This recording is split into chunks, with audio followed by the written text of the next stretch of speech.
Gente, boa noite.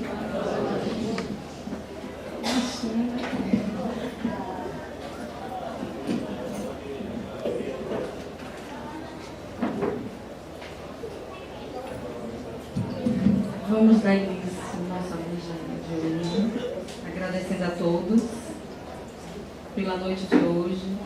Nós estamos em festa, a espiritualidade também, né? Que nós recebemos uma mensagem de irmã Maria Clara que tem mais de 30 anos, Gelac. Então, está de parabéns, né, Gelac? Então, gente, só temos que agradecer a todos vocês, em primeiro lugar a Deus, né? Ao nosso Mestre Divino e a espiritualidade divina. Vamos dar início ao nosso Evangelho. Gostaria que todos, com os olhos fechados, respirando lentamente, para que a espiritualidade possa agradecer a todos vocês, porque ela sempre agradece ao nosso Gelac, a cada um. Mais uma vez, obrigado, Senhor, por essa luz divina, por esse amor que ilumina todos nós. Então, eu gostaria de mostrar a vocês, para abrir o nosso Evangelho, a mensagem da noite.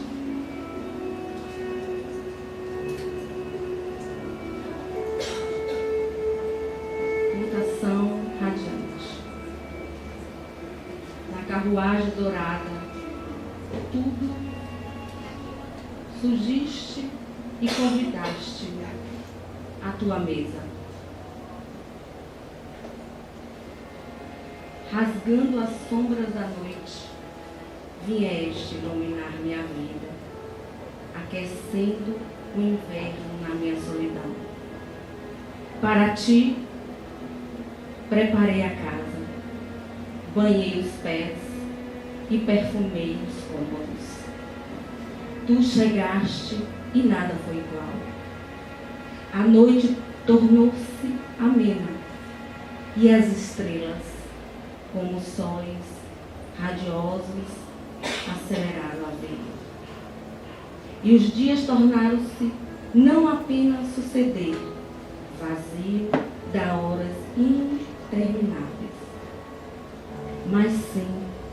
mas sim uma sucessão de cores e luzes, sons harmoniosos, cantos ditosos ao teu louvor. Nunca mais te deixarei. Nunca mais estarei só. A minha solidão, quando eu pensava que nada mais teria, recebi o teu convite e ao aceitá-lo e recebê-lo em minha casa, tornei-me parte de ti. E tu, divino amigo, parte de mim. A tua aura, mais brilhante que as estrelas de todas as galáxias, encheu de calor o meu coração. E o teu cobriu-me e eu descobri o que me atormentava era a tua ausência. Segurei contigo, adoravante, onde tu fores, eu te irei. Onde tu repousares, eu também repousarei. Meu fanal será servir-te. Ó abençoado, ó caridoso, ó compassivo, ensina-me a viver. Não me abandones, nem me esqueças, pois sem a tua presença sou árvore sem seiva, figueira fértil. Sem ti sou apenas triste solidão. Contigo, todavia, em mim faze mutação radiante e torna-me completo. Jesus.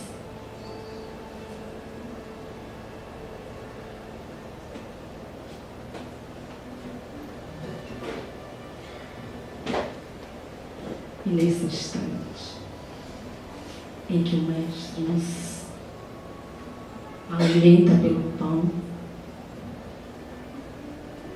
é a vida que Ele nos traz.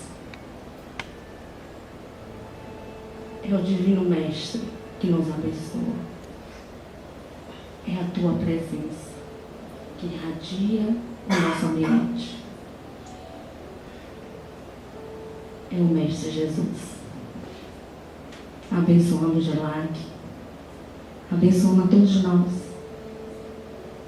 E pela Sua claridade divina, as estrelas do céu possam iluminar cada um. Ó querido Mestre, Tu és o nosso amor e o nosso afago. Tu és a estrela. Nos ensina a amar, amando, hoje e sempre.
Com essa energia brilhante, onde o Mestre está aqui presente, nós vamos ao Sermão do Monte e ouvir a palavra do Mestre.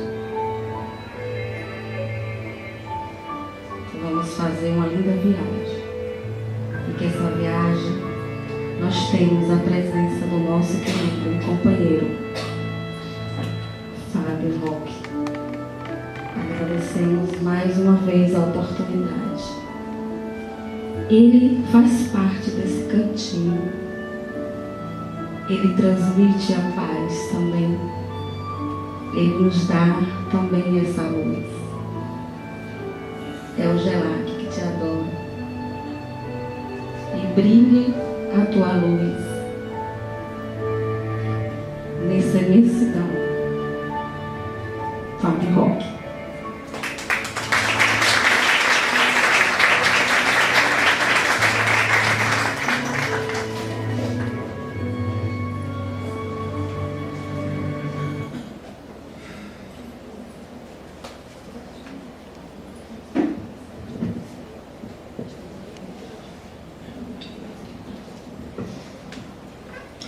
Boa noite a todos. Meus amigos e minhas amigas, é sempre um prazer voltar aqui. Sempre um prazer mesmo, assim, eu me sinto extremamente à vontade aqui nessa casa.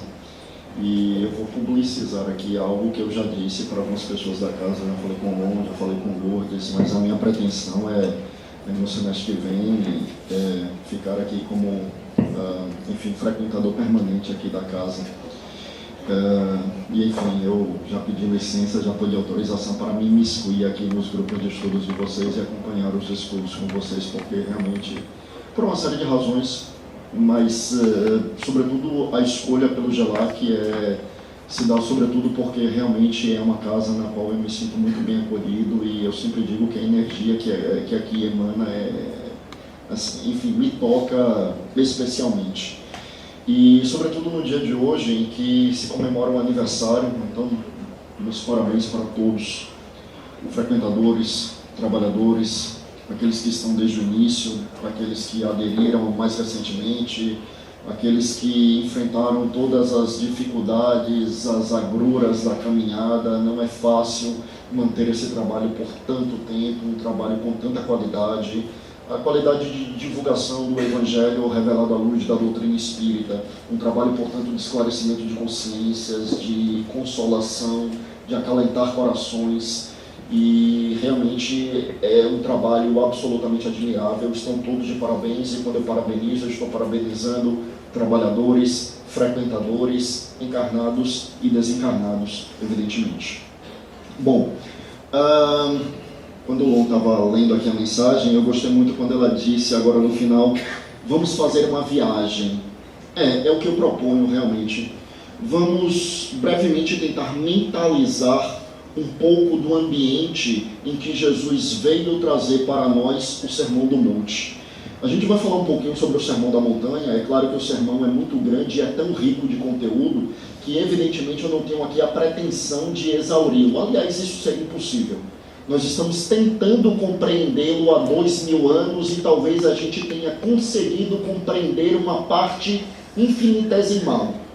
Então o meu objetivo decididamente não é esse. Meu objetivo é tecer algumas breves considerações sobre essa parte tão importante da mensagem de Jesus. Eu já disse isso aqui em outras ocasiões no GELAC, mas é sempre bom repetir. O Sermão da Montanha, ele é tão importante no Evangelho que já se disse, Mahatma Gandhi que disse isso, Mahatma Gandhi que não era cristão, ele era hindu.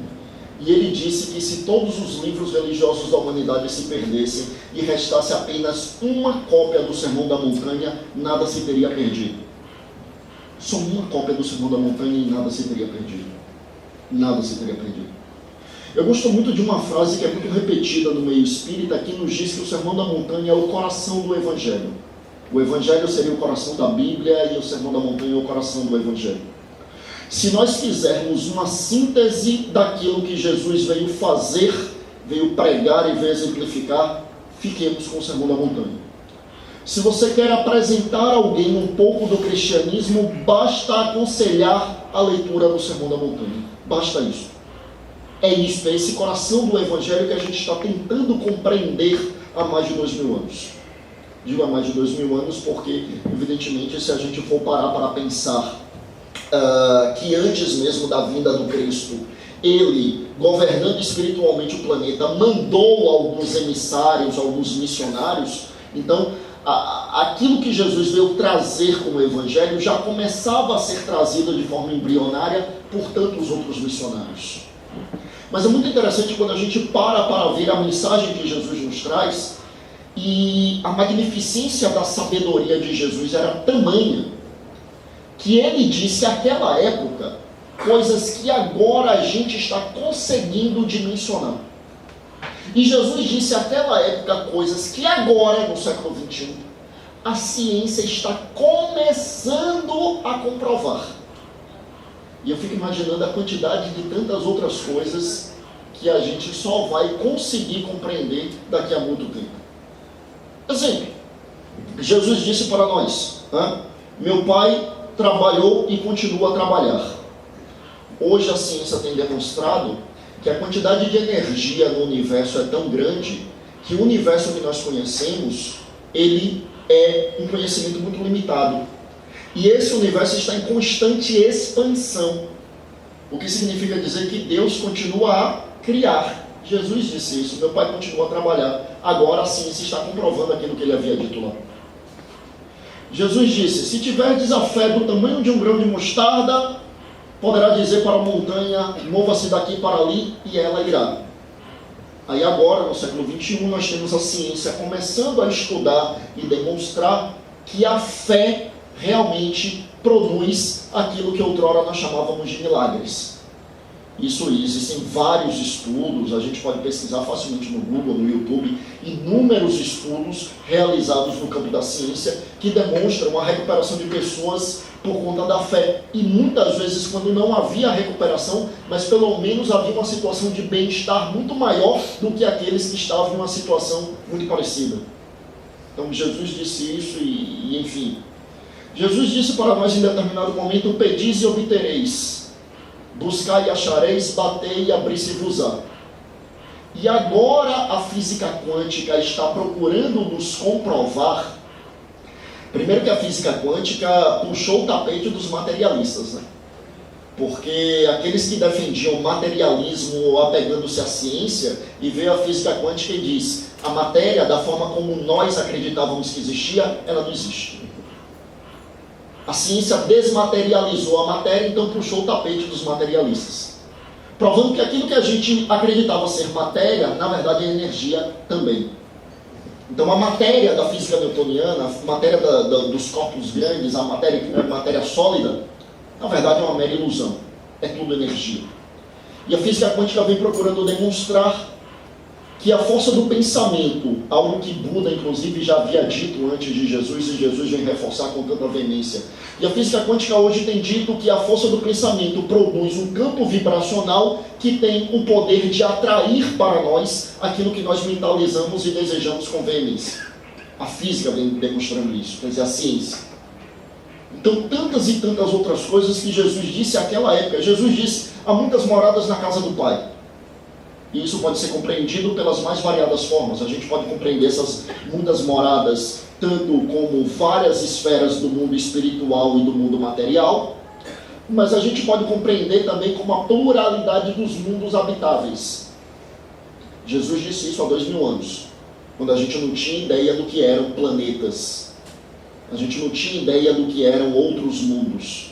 A gente não tinha ideia do que era o sistema solar, a galáxia e etc. E Jesus disse isso lá, naquela época. Hoje a ciência tem demonstrado que nós, planeta Terra, somos um planeta minúsculo, com aproximadamente 7 bilhões de habitantes, dizem, os cientistas. Nós espíritas sabemos que o número é muito maior porque a gente tem que levar em consideração a população desencarnada. Esse número é mais do que o triplo disso.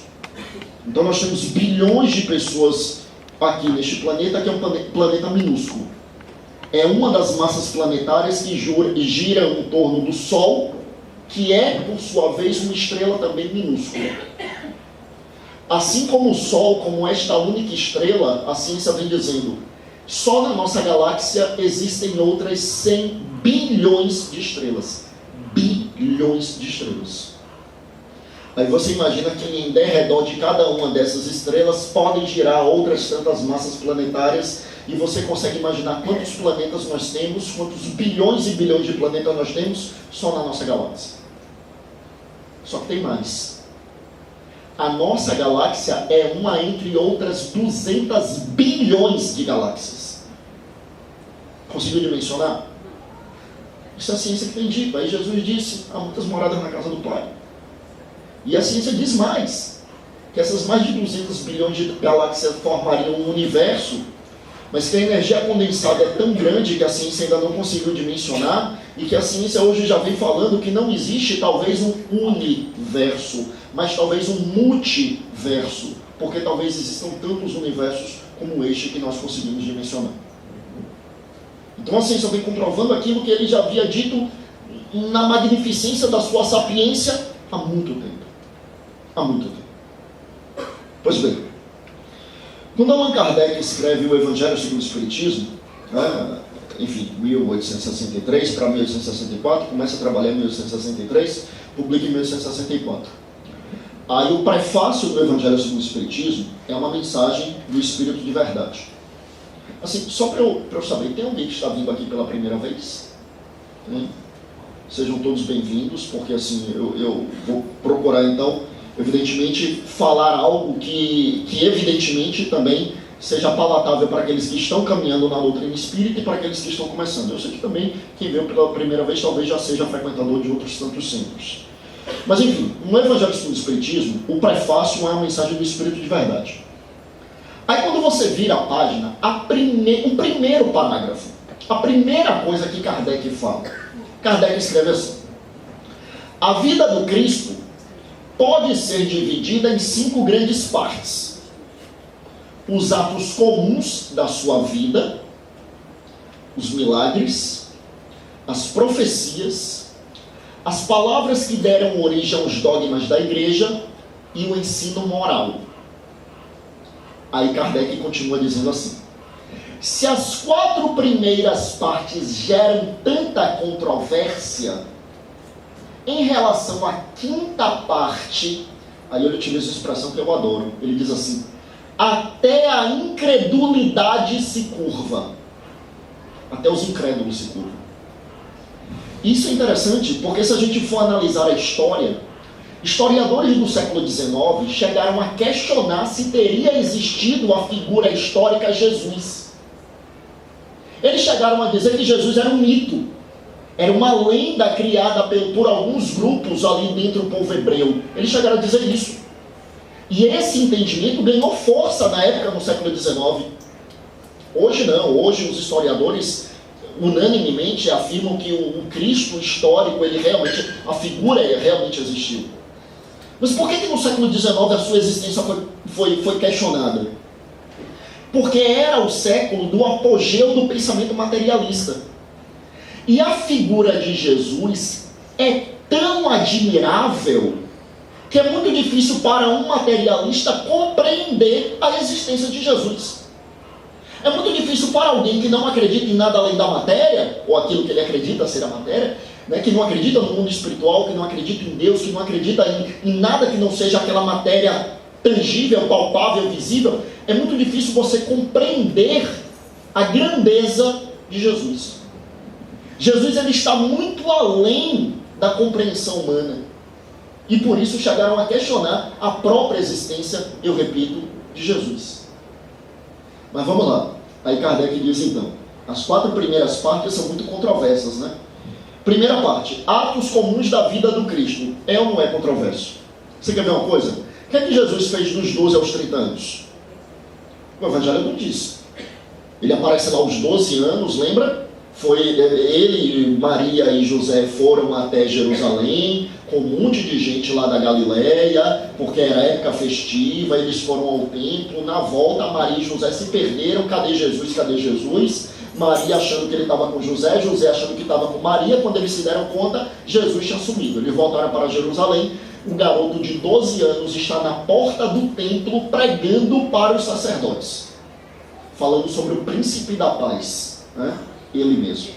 O príncipe da paz era como ele era conhecido nos escritos que o anunciavam lá no Antigo Testamento. Aí ele aparece lá aos 12 anos. Ele só vem reaparecer no Evangelho aos 30. O que ele fez dos 12 aos 30? Humberto de Campos nos diz lá no livro A Boa Nova, mas assim, para os materialistas, para os cientistas, para os historiadores, o que é que Jesus fez dos 12 aos 30 anos? Existem 1000 teorias. Então é ou não é controverso? Como Kardec tinha dito, é controverso. Vamos para a segunda parte. Os milagres. Milagres, claro, Kardec está utilizando a linguagem da época. Porque a gente sabe que aquilo que se chamava de milagre, porque era o sobrenatural, Kardec diz de forma muito clara, outra frase de Kardec que eu adoro, ele diz assim, o sobrenatural nada mais é do que o natural que a gente ainda não conhece. Se a gente retroceder na história, lá quando nós estávamos encarnados nos povos primitivos, nós ainda muito primitivos, os fenômenos da natureza a gente acreditava que era sobrenatural. Quando havia algum fenômeno da natureza, enchente, maremoto, terremoto, seca, inundação, a gente acreditava que eram os deuses irados. Então, o que é o sobrenatural? O sobrenatural é aquilo, é o natural, está nas leis da natureza, está nas leis de Deus, mas que a gente ainda não conseguiu descobrir. Para muitos não espíritas, os fenômenos espirituais são sobrenatural. Para nós não. É natural, é a lei da natureza, são as leis divinas. Pois bem, então os tais milagres, é ou não é controverso?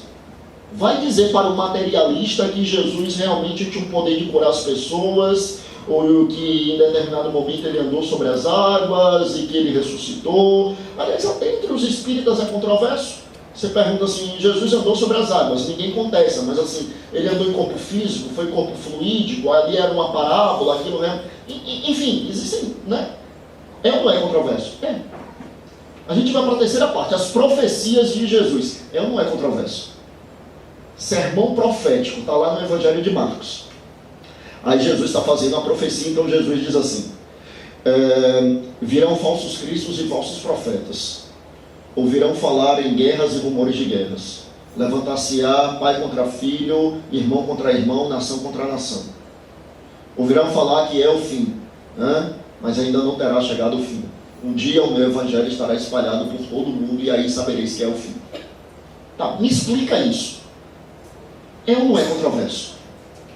Fala para um incrédulo, para um materialista, para um cético para explicar isso. É ou não é controverso? É controverso. Vamos lá para a quarta parte. As palavras que deram origem aos dogmas da igreja. Isso daí eu não vou nem comentar.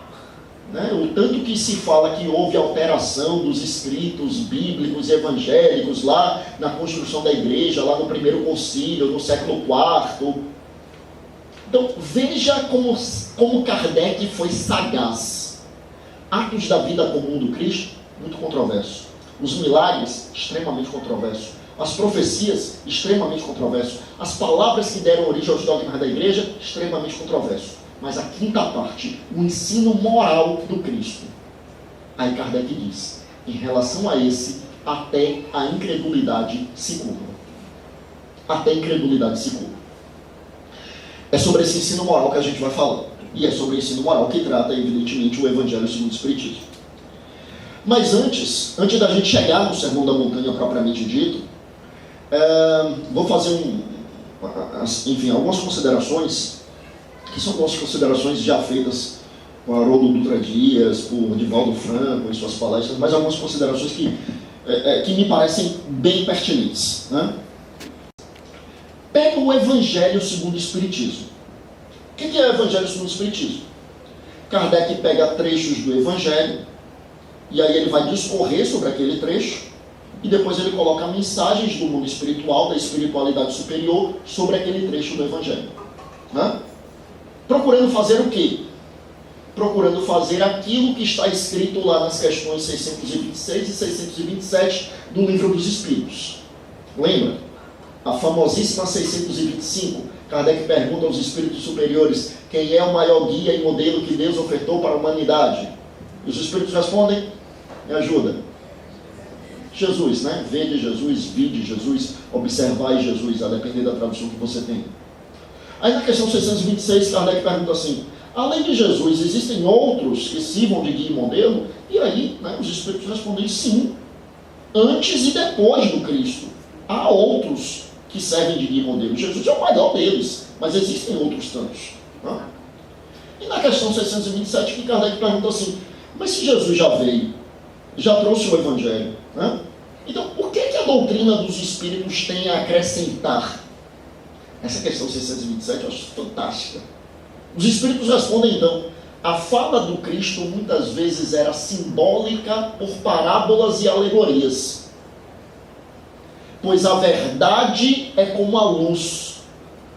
Ela não pode ser apresentada de uma só vez, porque no lugar de aclarar, ela irá cegar.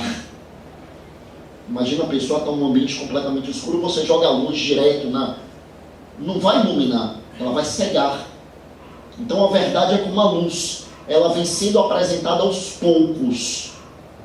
E então os Espíritos respondem para Kardec, é chegado o momento de colocar as coisas no seu devido lugar e esclarecer aquilo que fora dito por intermédio de parábolas, alegorias e simbologias. Por que isso? Jesus já tinha dito isso.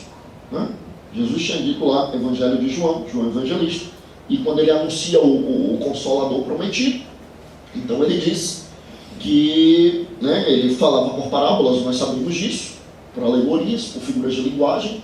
Hoje muitos entendem, e a mim me parece uma teoria muito razoável, que Jesus falava por alegorias justamente porque ele sabia que iriam deturpar a sua fala, e é muito mais difícil você deturpar uma história.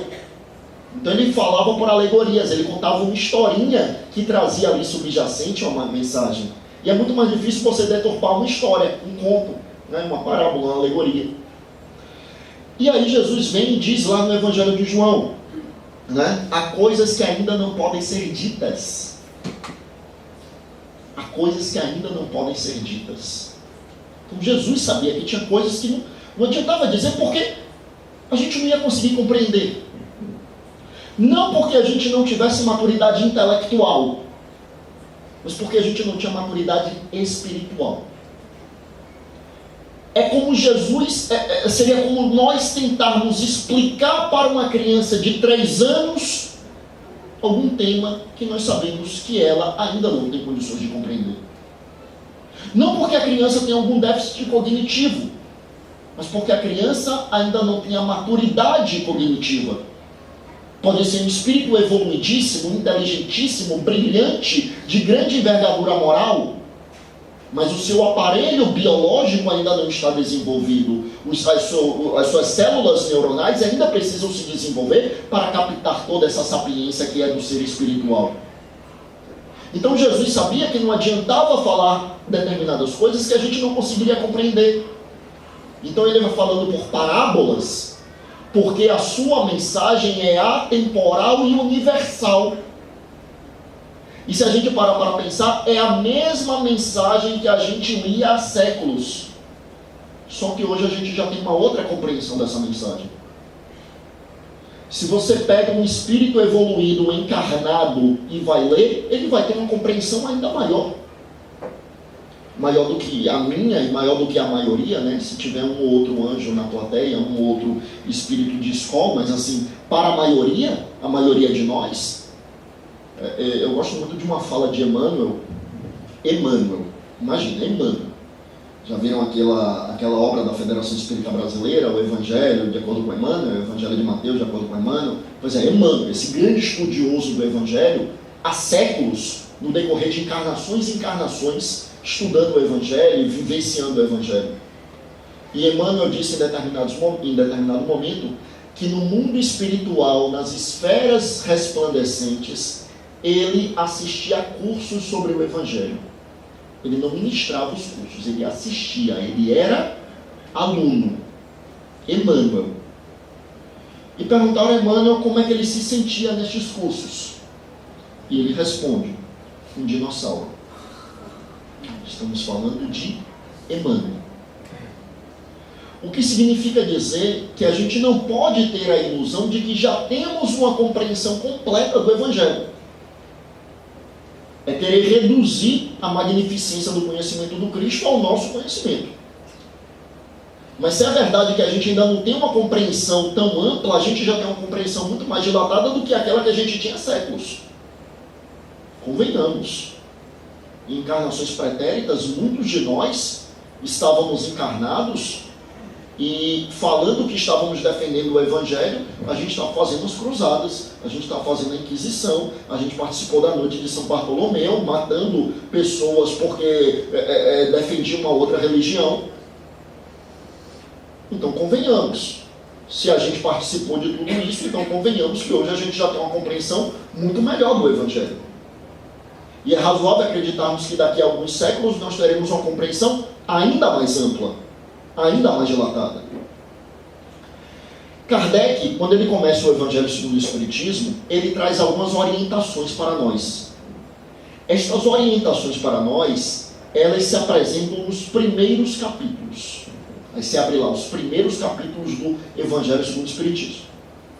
Não vim destruir a lei. Há muitas moradas na casa do meu Pai. Ninguém pode ver o reino de Deus se não nascer de novo. Então, ele traz ali alguns capítulos, né? Não vim destruir a lei, há muitas moradas na casa do Pai, ninguém pode ver o reino de Deus se não nascer de novo.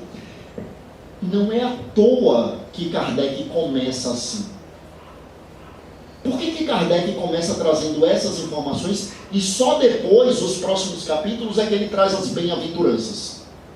E nas bem-aventuranças, aí já é Sermão da Montanha, porque no Sermão da Montanha é que Jesus vai enunciar as bem-aventuranças. Por que Kardec começa trazendo estas informações? Não vim destruir a lei. Para que a gente compreenda que quando Jesus traz o Evangelho, Jesus está procurando cumprir a lei. É só a gente compreender que lei é essa. Porque os contemporâneos de Jesus acreditavam que ele estava se referindo à lei de Moisés. E, no entanto, a gente vê que o tempo todo Jesus está contradizendo muito do que estava na lei de Moisés. Lembra? O episódio da mulher adúltera. Flagraram uma mulher em adultério, levaram-na até Jesus. Levaram a mulher. A mulher. Porque o ilícito era o adultério feminino. O adultério masculino não era ilícito. O que demonstra o patriarcalismo e que era muito flagrante naquela sociedade. Mas vamos lá. Então pegaram a mulher e levaram até Jesus. O que é que diz a lei de Moisés? Que seja condenado à morte por lapidação. Tá. E aí levam para Jesus. A lei de Moisés diz isso, e tu o que dizes? Jesus disse, mata por lapidação? Não, Jesus não disse mata por lapidação. Tá, vamos lá. A lei de Moisés, o que é que ela diz em relação às sanções? A lei de Moisés adota, né, o direito penal mosaico, a lei mosaica adota o dogma da lei do talião, olho por olho, dente por dente. O que é que Jesus diz no Sermão da Montanha? Tens ouvido o que os antigos têm dito, olho por olho, dente por dente. Eu, porém, em verdade vos digo que não deveis evitar o mal, deveis amar o vosso próximo e amar também o vosso inimigo. E aquele que lhe ofendeu a face esquerda, oferta também a face direita. Aquele que demanda que ande contigo 1000 léguas, vai e anda com ele 2000 léguas. E aquele que te tomar a capa, não nega sequer a túnica. O que é que Jesus está fazendo aqui? Jesus está dizendo, a lei mosaica fala em lei do talião. Eu, porém, estou dizendo que a lei do talião, olho por olho, dente por dente, não é adequada. Então ele está desdizendo a lei de Moisés. A lei de Moisés dizia que deveria ser preservado o sábado. O que é que Jesus faz? O Senhor também é Senhor do sábado, é o que ele diz, né? Então, perceba, Jesus está desdizendo a lei de Moisés o tempo todo. A lei de Moisés dizia que deveria ser levado ao templo determinadas oferendas. O que é que Jesus diz no Sermão da Montanha? Antes de levar a sua oferenda ao templo, se entender que o teu irmão tem algo a reclamar de ti, vai e reconcilia-te com ele, e só depois traz a sua oferenda para o templo. Sensacional, né?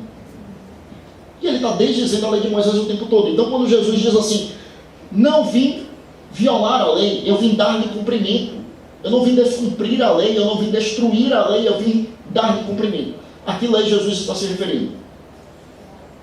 A lei divina. Kardec explica isso de forma muito clara nesse primeiro capítulo. A lei de Moisés tem uma parte que é revelação divina e tem outra parte que era a lei da época, a lei civil para regular os povos ali naquela época. Agora, Moisés fez aquilo que todos os legisladores do seu tempo fizeram.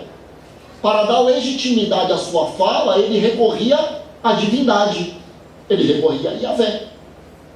Todos os legisladores do seu tempo fizeram isso. Todos. Se a gente pegar o Código de Hammurabi, Hammurabi diz que o rei Hammurabi recebeu a delegação dos deuses para governar sobre os homens. Se a gente for lá para a Índia, é o Código de Manu. O que é o Código de Manu? Manu é uma divindade hindu e Manu teria revelado o seu código de conduta para os homens. Então, todos os legisladores fizeram isso. Eles recorriam à divindade para dar legitimidade aos seus atos. Moisés fez isso muitas vezes. Mas o que é a lei divina ali no Pentateuco mosaico? Pentateuco é o conjunto dos 5 primeiros livros bíblicos, né? Gênesis, Êxodo, Número, Deuteronômio e Levítico. Então, o que é a lei divina ali que Jesus não veio descumprir? Não veio violar, não veio destruir? Os mandamentos. Os mandamentos são revelação divina. É a primeira das revelações. A primeira das revelações. E aí, evidentemente, a gente poderia aqui despender tempo dizendo que não era Yahvé, né, que falava com ele, na verdade era comunicação espiritual, era comunicação mediúnica, mas a gente desviaria o foco. Vamos voltar. Então, não vim destruir a lei. Então, a primeira coisa que a gente precisa compreender. A gente precisa compreender que o Evangelho, e sobretudo o Sermão da Montanha, é continuação de revelação divina. São as leis de Deus. São as leis da natureza. E leis da natureza não são apenas leis físicas, são também leis morais. É isso que Jesus veio revelar para nós. E estas leis são atemporais e universais. Atemporais e universais. Estas leis, veja, Deus não muda, Deus é imutável. O que muda é a nossa compreensão de Deus. À medida que a gente vai se depurando das nossas imperfeições, a nossa compreensão de Deus vai se aprimorando. Mas Deus não muda, as leis de Deus também não mudam. Pois bem, avancemos.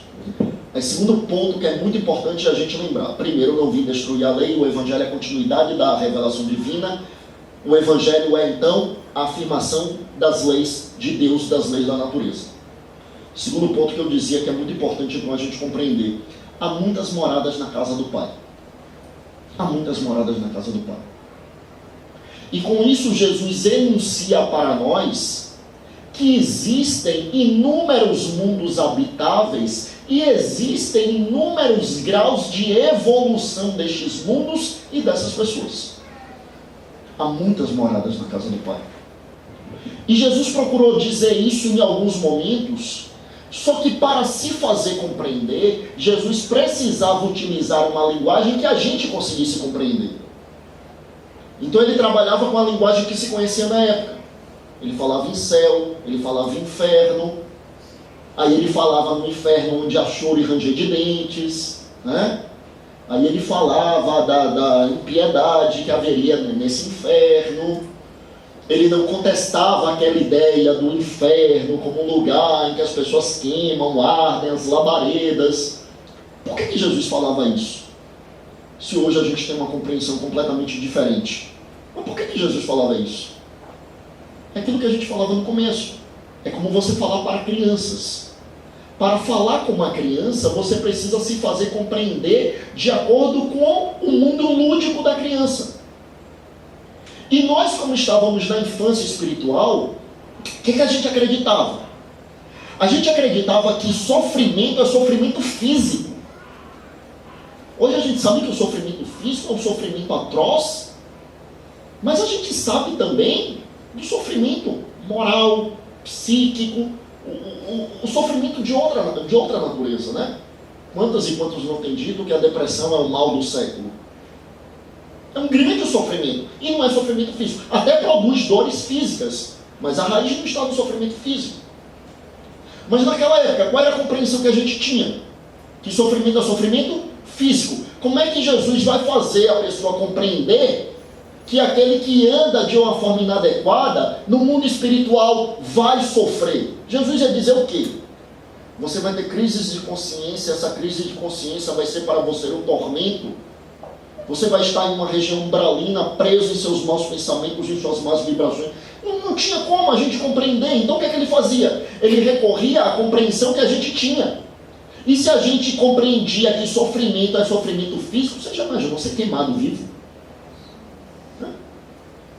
O sofrimento atroz, né?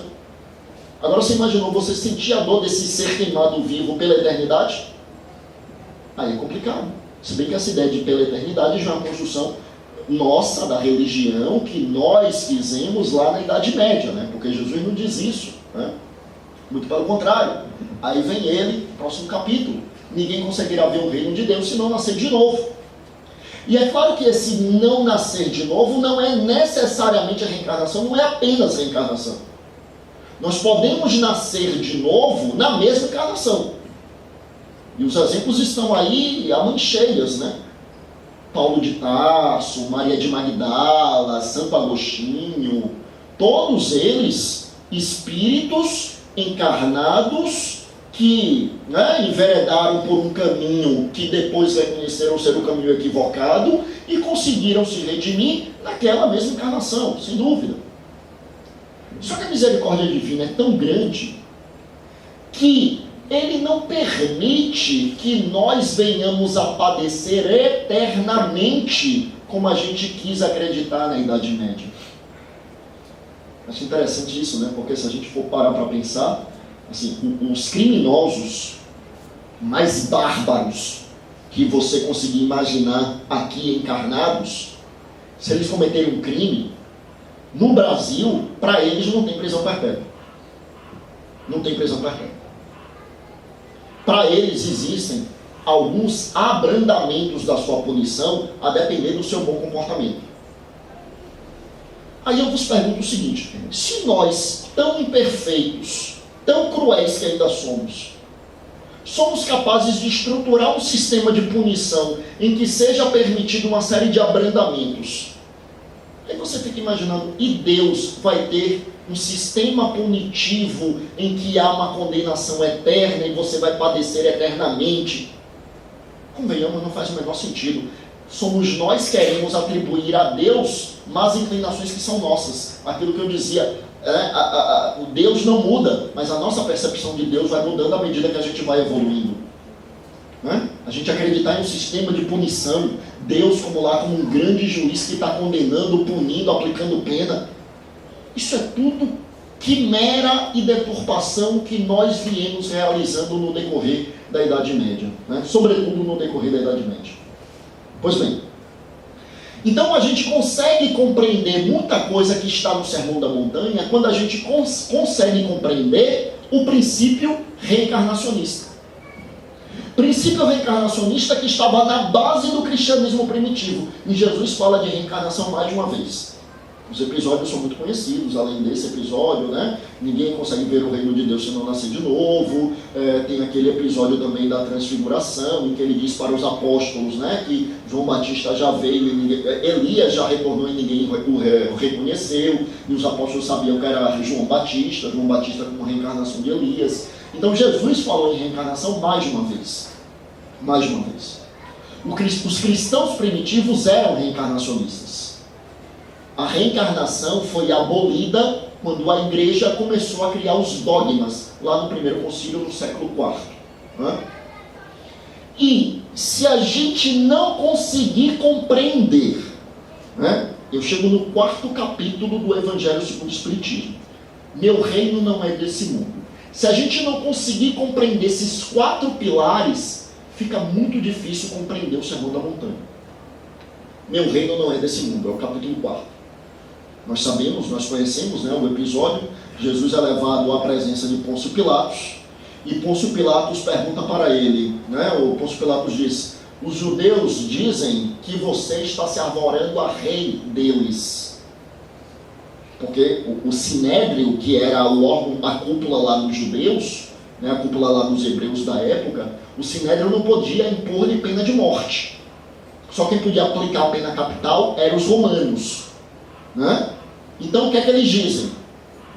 Na verdade, o sinédrio acreditava que Jesus estava violando a lei de Moisés, mas queria matá-lo e não podia matá-lo. Então o que é que eles disseram? Olha, ele está dizendo que é rei dos judeus, porque ali ele estaria atentando contra o poder de Roma, e aí Roma iria poder matá-lo.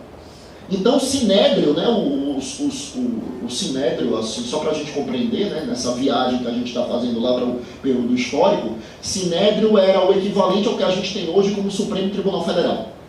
Era o órgão máximo de julgamento. Na época constituído por 72 homens, mulheres não participavam, eram 72 homens que eram a cúpula política, econômica e religiosa entre os hebreus. Esse era o sinédrio. O sinédrio poderia punir, mas não poderia impor a pena de morte. Pena de morte só quem poderia impor eram os romanos. Então o sinédrio decide levá-lo a Pôncio Pilatos, que era o governador ali da região, né, amando, portanto, ali como representante, portanto, do imperador, que era Tibério César, que ficava lá em Roma. Então eles levam para Pôncio Pilatos dizendo assim: Pilatos, esse sujeito está dizendo aqui que é rei dos hebreus. Como ele é rei se o nosso imperador é César? Ou seja, eles estavam dizendo para os romanos: ele quer tomar o poder de Roma.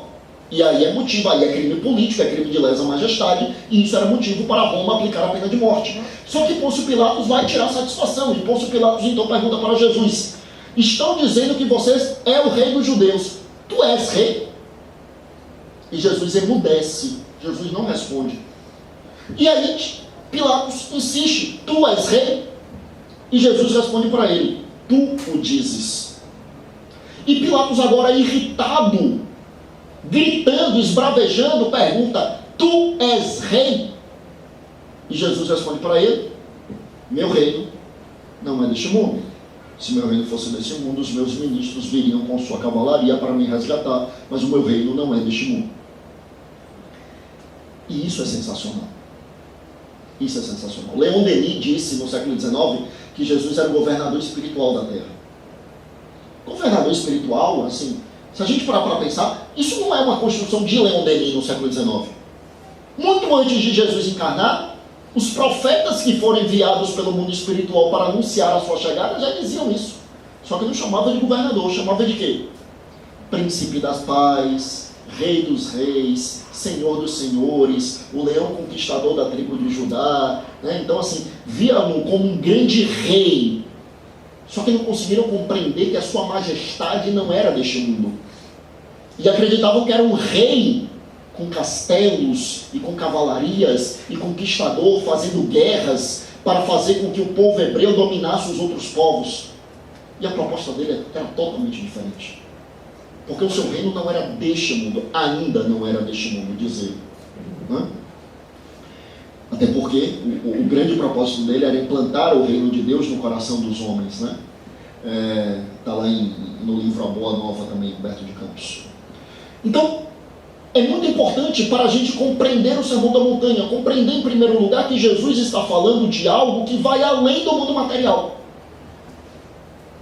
E que esse além do mundo material, muitas vezes só é compreendido quando a gente coloca a reencarnação. A reencarnação, a frase não é minha, a frase já foi dita a Lures, mas a reencarnação é o elo perdido do cristianismo. Porque os cristãos primitivos eram reencarnacionistas.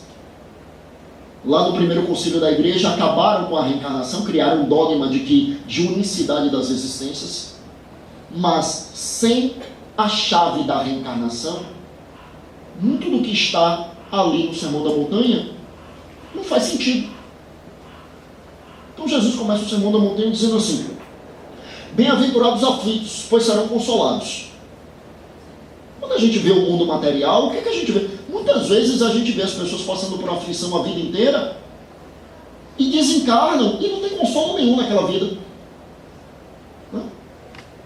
Em determinado momento Jesus diz assim: mas ai daqueles que rides, pois chorarão.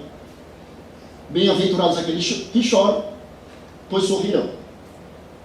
Mas quando a gente vê o mundo material, isso não faz sentido muitas vezes. Porque a gente vê muitas vezes no nosso mundo material, quando a gente só tem os olhos do mundo material, a gente vê o mal imperar.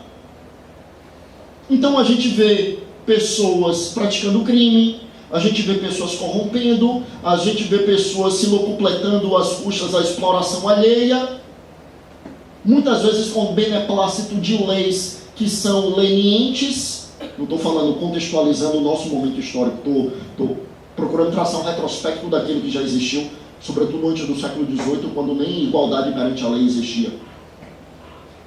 E são pessoas que passam a vida usufruindo do seu galardão na terra e desencarnam numa boa, inclusive com todas as homenagens, etc. e tal. Então, como é que faz? Como é que pode? Ai de vós que rides porque chorarão. Tem gente que ri aí às custas da miséria alheia o tempo todo, que se locupleta às custas da exploração alheia o tempo inteiro, e eles desencarnam e passaram a vida toda rindo. E tem outros tantos que choram o tempo todo, sendo explorados, sendo maltratados, e não vem consolo nenhum.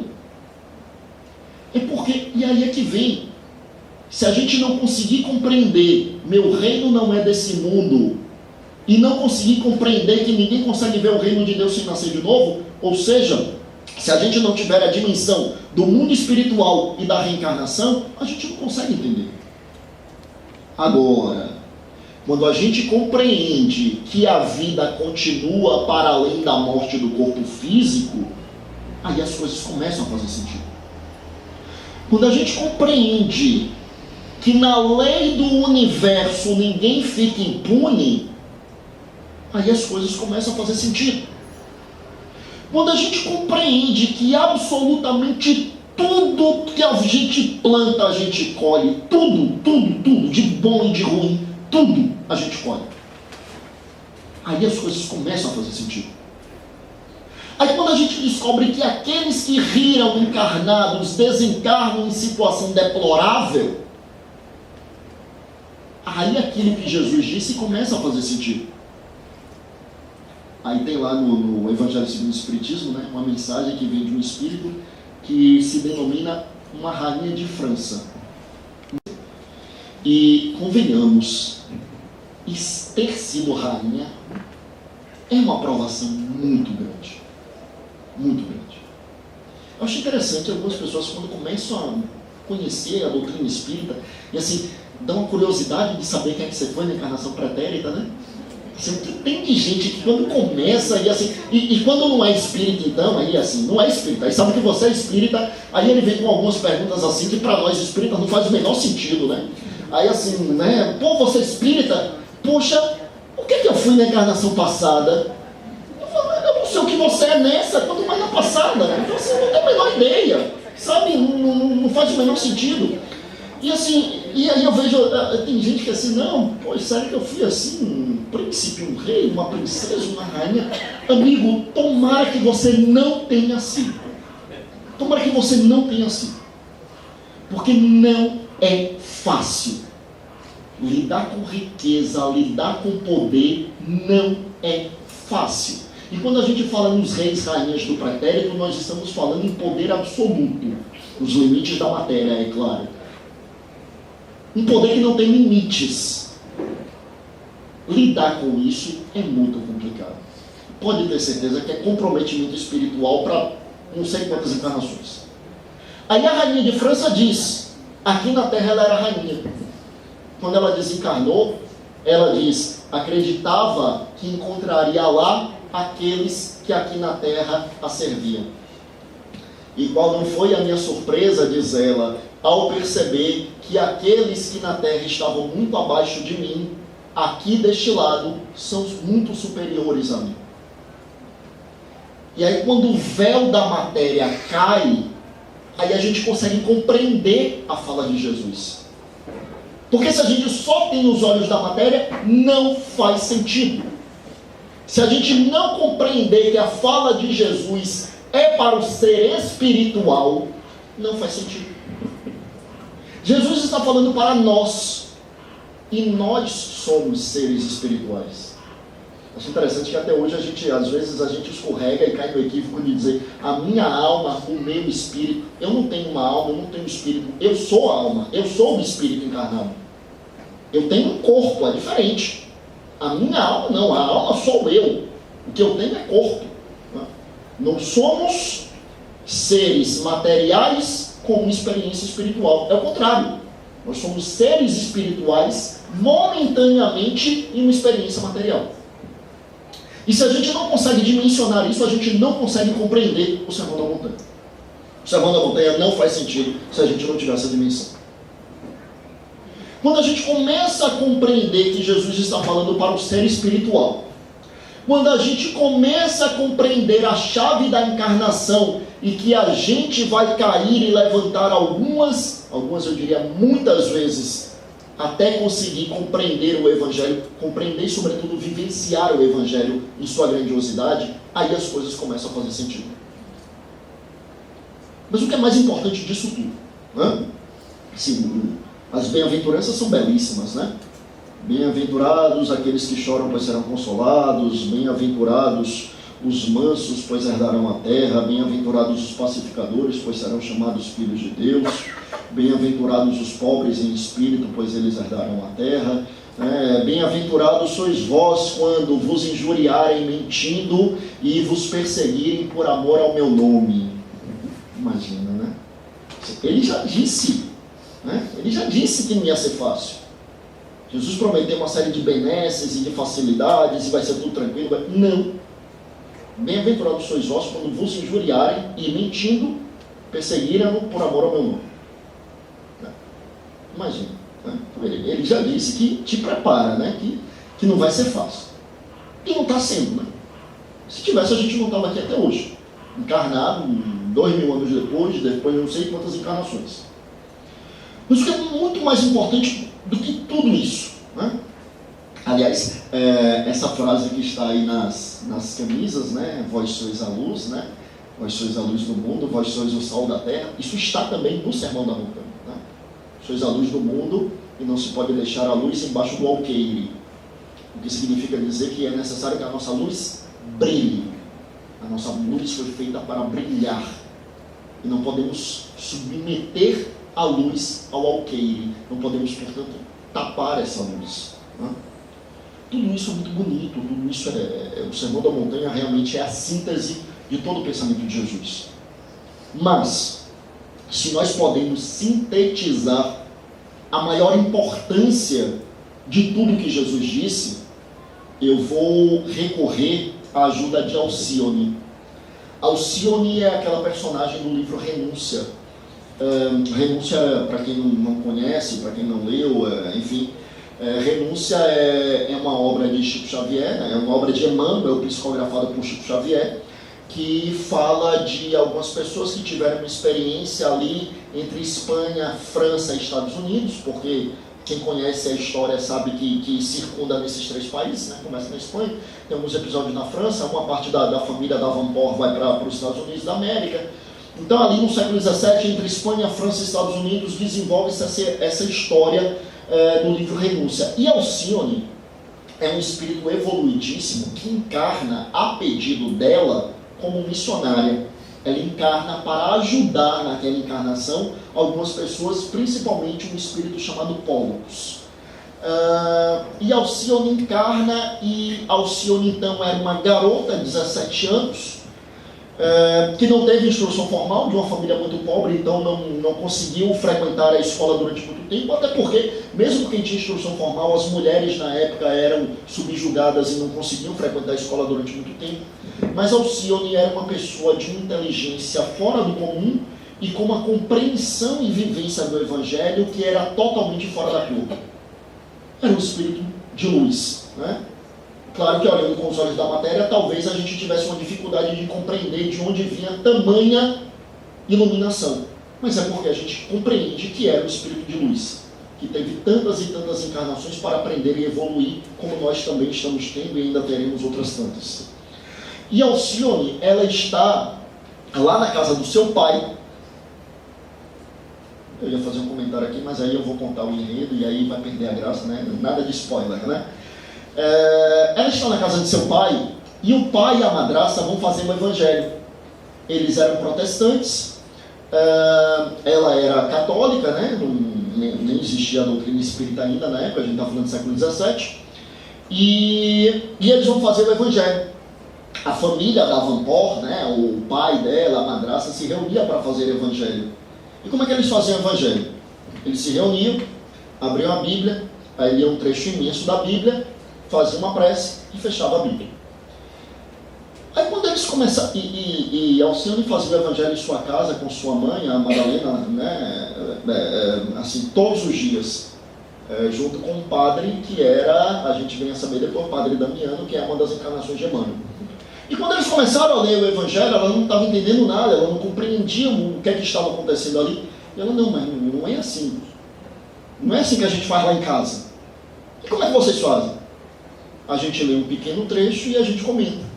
E a gente reflexiona sobre aquele trecho. E aí ela lê um versículo. E sobre aquele um versículo ela começou a comentar com uma riqueza de lições evangélicas que deixou todo mundo embasbacado. Mas aquilo que mais impressionou as pessoas que estavam ouvindo a Alcione foi quando ela consegue explicar para aquelas pessoas o que era para ela o Evangelho. Coisa que talvez hoje a gente já tenha uma compreensão, pelo menos intelectual. Que não significa dizer que a gente já tenha compreensão moral, mas nós estamos tentando.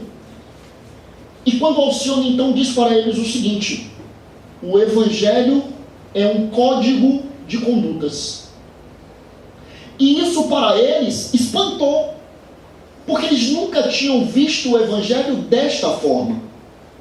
Viam o Evangelho como uma série de informações que tinham sido trazidas por Jesus, e que eram informações muitas vezes que eram incompreensíveis, mas que eles liam porque era a mensagem de Jesus. Mas uma coisa é isso que eu estou lendo aqui, essas mensagens que algumas eu não entendo, e outra coisa é o meu dia a dia, é o meu trabalho, é a minha escola, é a minha vida, é a minha família. E ela então traz para eles uma luz que era algo que eles não tinham conseguido compreender. E ela diz então: o Evangelho é um sublime código de condutas. Isto é o Evangelho, isto é o Sermão da Montanha. É um código de condutas. É um código de comportamento moral de alta envergadura. Para quem faz Evangelho no Lar, é um livro de mensagens. E Emmanuel traz uma mensagem que é belíssima no prefácio do livro. Aliás, os prefácios de Emmanuel são riquíssimos. Riquíssimos não apenas na forma, mas sobretudo, principalmente no conteúdo. E Emmanuel diz assim, mais ou menos assim, né? As palavras não são exatamente essas, mas a ideia é bem essa, né? É mais ou menos assim que Emmanuel diz lá no Caminho, Verdade e Vida. Ele diz assim: por muito havermos adorado Jesus nos templos e negligenciado na oficina, muitas vezes temos naufragado. Por muito termos adorado Jesus nos templos e negligenciado nas oficinas, muitas vezes temos naufragado. E olha que quantas e quantas vezes realmente a gente não fez isso. Olha quantas e quantas vezes no passado, em encarnações pretéritas, quantas vezes a gente não fez isso, quantas pessoas não fizeram isso. Criminosos por vezes mais brutais, e aí não estou me referindo apenas ao crime propriamente dito, o crime para a lei humana, né, mas os crimes para a lei divinas, às vezes de uma crueldade imensa, mas que aos domingos estavam na missa e se emocionavam e choravam com o sermão do padre, mas adorávamos Jesus nos templos, mas nós nos negligenciávamos na oficina, no dia a dia. E aí Emmanuel prossegue dizendo assim: não há distinção entre o templo e a oficina. Todo o universo é seu local de trabalho.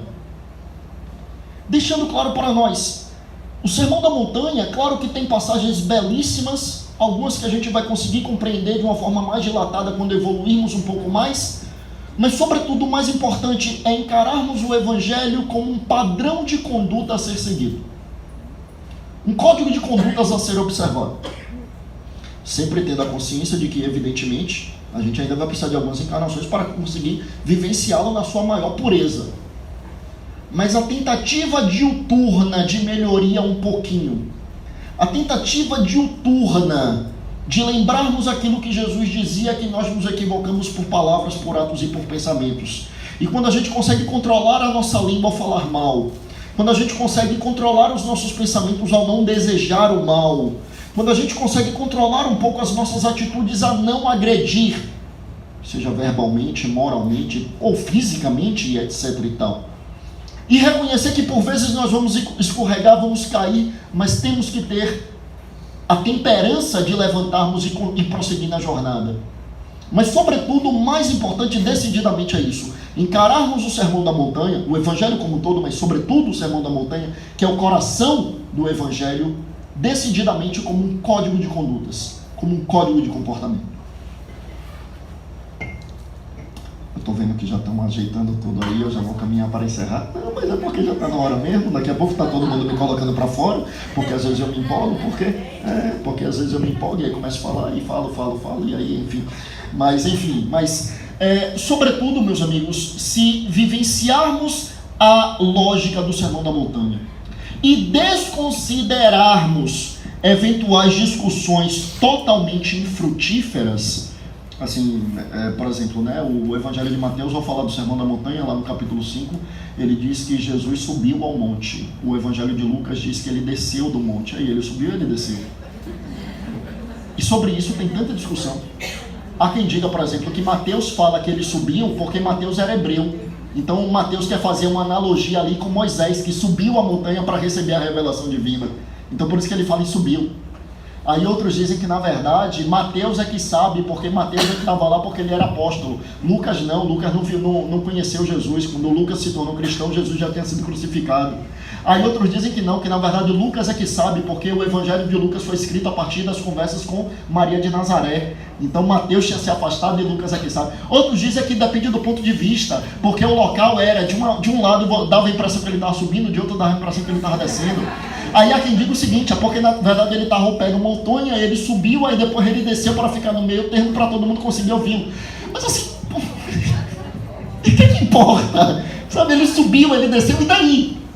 Talvez daqui a algum tempo a gente descubra que nessa figura de linguagem exista uma mensagem de alta envergadura moral, mas eu pelo menos no momento não consegui compreender.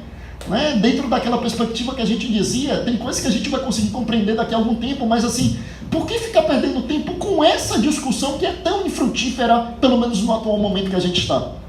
Se a gente ainda não consegue dimensionar aquilo que está no Sermão da Montanha, se a gente ainda não consegue vivenciar em sua plenitude aquilo que está no Sermão da Montanha, a gente ainda está tentando, claro, né? Porque o caminho é esse mesmo, o caminho é devagar e sempre, né? Não dá para imaginar que da noite para o dia vira Francisco de Assis, não é assim que funciona. né? Tem tempo, né? Francisco de Assis é um espírito que vem, né, de inúmeras experiências, evidentemente. Mas é muito importante que a gente tenha a compreensão daquilo que é mais relevante. E aquilo que é mais relevante é compreendermos, evidentemente, o sermão e o evangelho como um todo, como um elevado padrão de conduta, padrão moral. E eu caminho para me despedir, mais uma vez parabenizando a todos e mais uma vez rogando para que me recebam aqui no ano que vem, porque eu ainda mantenho a minha pretensão de me imiscuir aí nos grupos de vocês e dizer, meus amigos, que é sempre uma alegria imensa estar aqui, imensa mesmo, né? Assim, eu tenho um carinho muito especial pelo GELAC, já disse isso inúmeras vezes e é verdade. Então, assim, eu fiquei extremamente feliz com o convite. Muito obrigado e fiquem com Deus e até uma outra oportunidade. Dezembro, você aqui de novo. Por isso que eu tô meio assim, né? Você vai falar, acho que de Deus, né? Doutrinária, gente. Então, já estamos finalizando, né, o nosso encontro. Eu vou colocar agora, falar um pouco do GELAC. Na verdade, eu não vou ler tudo não, viu?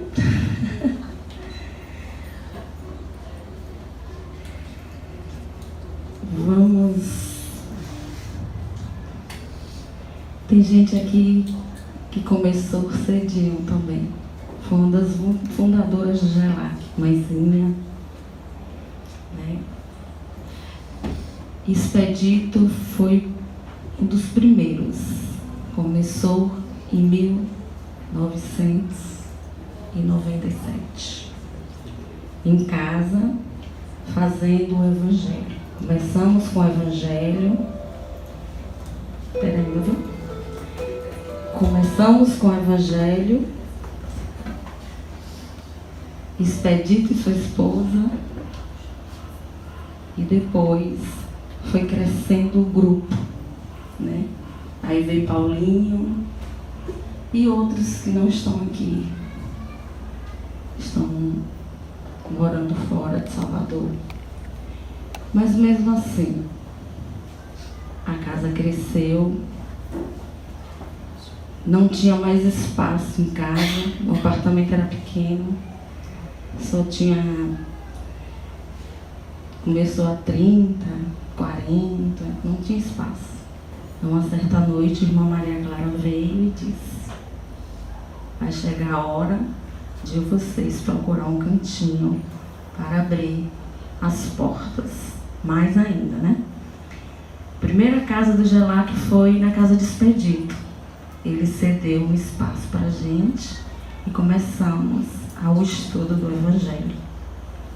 E depois, com o tempo, na mesma rua da Boca do Rio, passa dois senhores, um casalzinho, tinha uma casinha bem simples, e cedeu o espaço para o GELAC.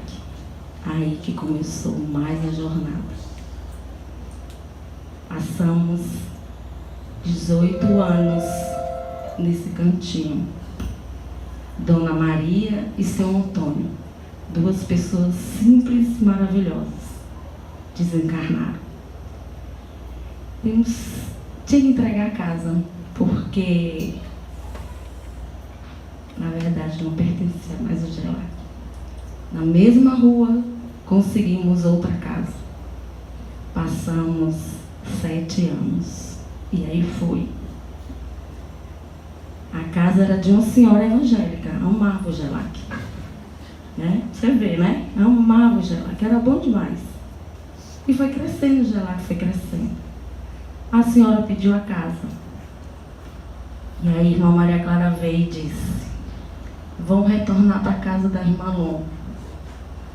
Vão esperar enquanto houver a primavera, enquanto ela voltar. E passava a primavera 1 ano, 2 anos, 3 anos, nada de chegar a primavera, nada de chegar ao GELAC. Mas certa noite já chegou. E aqui, mais um casal também abriu as portas do GELAC. E temos que agradecer a esse casal. E aqui estamos nessa casa. E isso aqui, recebemos uma mensagem de Irmã Maria Clara ontem na mediúnica, que ela disse que não tem 30 anos.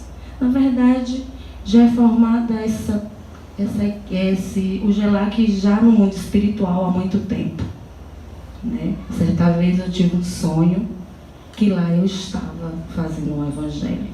E com certeza, todos juntos fazia parte do evangelho, né? Então, se Deus já